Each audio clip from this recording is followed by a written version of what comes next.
awaiting tonight. The #2 cop in the state speaking for himself as DPS dances around an investigation centered on him and a 90-mile chase. ABC 15's Navita Forgani with what he was thinking during that deadly pursuit in question. When I raised my hand and upheld the oath of office to be a police officer, it wasn't a sometime thing. It was an all-the-time thing. And that's why Lieutenant Colonel Heston Silbert says he jumped into action even though he wasn't working when he saw this. The guy sprinted and jumped in the passenger side of a truck.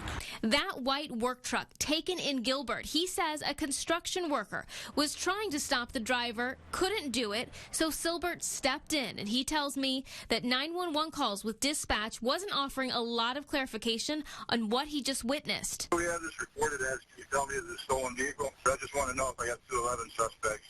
Yeah, no known violent crime or anything. Like I said, it's not entered as a stolen vehicle yet, so no known weapons. What our detective has is what you saw. You witnessed the carjacking. And that was my goal, was just to keep an eye on him until law enforcement could take over.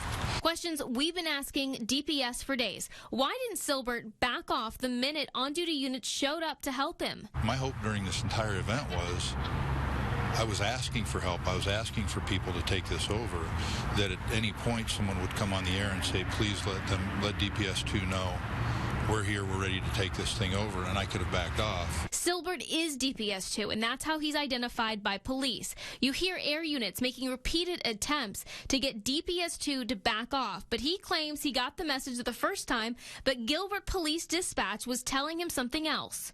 For some reason, DPS radio is asking you, DPS 2, to back off a little bit. Okay, yeah, that's no problem. As long as if you got units now, we're good. Yeah, one of our units is losing radio, so it's probably best to keep you on the line. Sources tell us DPS's second in command violated policy, and if it were anyone else, he would have been fired or demoted.